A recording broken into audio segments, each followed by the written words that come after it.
નમસ્કાર મિત્રો, ગુજરાતી યોજના પર આપનું સ્વાગત છે।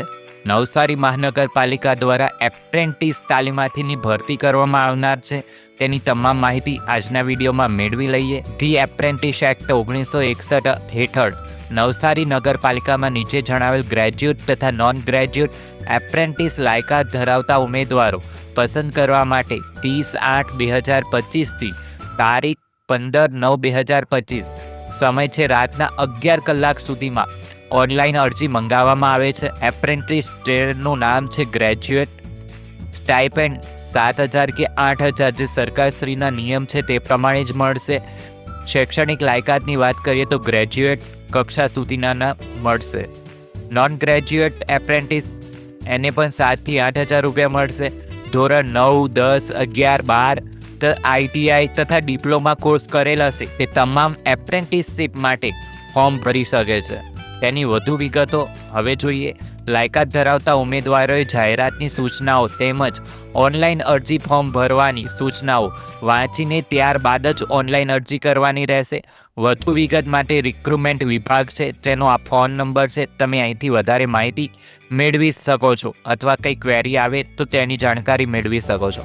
આ ગૂગલ ફોર્મ લિંક છે, તેના દ્વારા તમારે ઓનલાઈન સબમિટ કરવાની છે।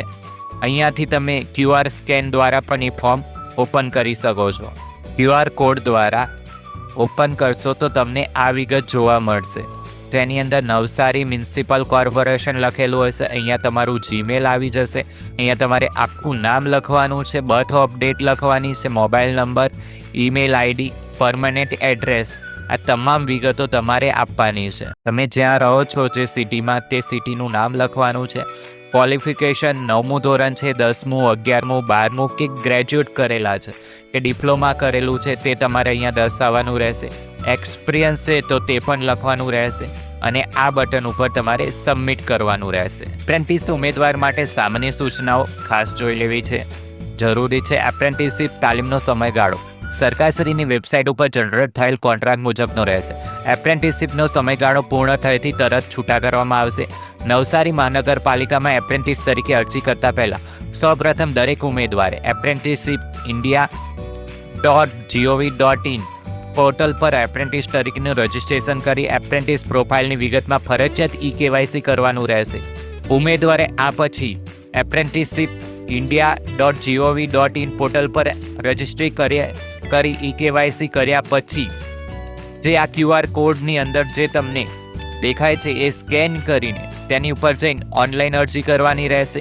ઉપરોક્ત તમામ કેડરો માટે અપોઇન્ટમેન્ટ ઓથોરિટીની યોગ્ય જણાય તેવા માપદંડના આધારે આખરી પ્રતીક્ષા યાદી તૈયાર કરવામાં આવશે, જેના દ્વારા જે તે જગ્યાની બેઝિક લાયકાત અંગેના માપદંડ નક્કી કરશે। જે તે ટ્રેડની જરૂરી લાયકાત મુજબ એક કરતાં વધુ ટ્રેડમાં અરજી કરી શકાશે। જો ઉમેદવાર એપ્રેન્ટિસશીપ માટે અન્ય કોઈ એકમ સંસ્થા સાથે કરારમાંથી જોડાયેલા હશે તો ઉમેદવારની અરજી રદ થવા પાત્ર રહેશે। એપ્રેન્ટિસશીપ ધી એપ્રેન્ટિસ એક્ટ 1961 હેઠળ સ્ટાઇપેન્ડ ચૂકવવામાં આવશે। ઉમેદવારની ઉંમર 18થી ઓછી નહીં અને 34 વર્ષ કરતાં વધારે હોવી જોઈએ નહીં। રૂબરૂ અથવા ટપાલથી મોકલવામાં અરજી સ્વીકારવામાં આવશે નહીં।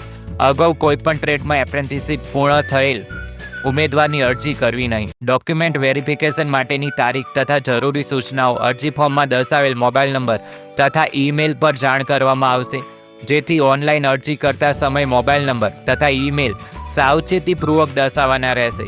ઈમેલ મોબાઈલ નંબર બદલાઈ જવાથી ભવિષ્યમાં ઉપસ્થિત પરિસ્થિતિ માટે નવસારી મહાનગરપાલિકા જવાબદાર રહેશે નહીં।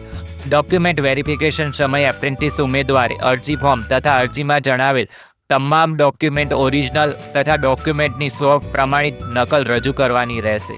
આ જાહેરાત કોઈપણ કારણસર પૂરેપૂરી અથવા કોઈ કેડર માટેની અરજી રદ કરવાની કે તેમાં ફેરફાર કરવાની આવશ્યકતા ઊભી થશે તો તેમ કરવાનો નવસારી મહાનગરપાલિકાની અપોઇન્ટમેન્ટ ઓથોરિટીને સંપૂર્ણ હક અધિકાર રહેશે। આ માટે કોઈ કારણો આપવા બંધાયેલ રહેશે નહીં। લાયક ઉમેદવારના અરજી ફોર્મ તથા પ્રમાણપત્રોની ચકાસણી દરમિયાન કોઈ ઉમેદવાર એપ્રેન્ટિસ એક્ટ તથા જાહેરાતની જોગવાઈ મુજબ લાયકાત ધરાવતા ન હોવાનું માલુમ પડશે અથવા જરૂરી પ્રમાણપત્રો વગરની માલુમ પડશે અથવા અરજી અને અસલ પ્રમાણપત્રો સાથે વિસંગતતા જણાશે તો તેમની ઉમેદવારી કોઈપણ તબક્કે રદ કરવામાં આવશે। આ માહિતી સારી લાગી હોય તો તમારા મિત્રોને શેર કરો અને આપણી ચેનલને સબસ્ક્રાઈબ કરો.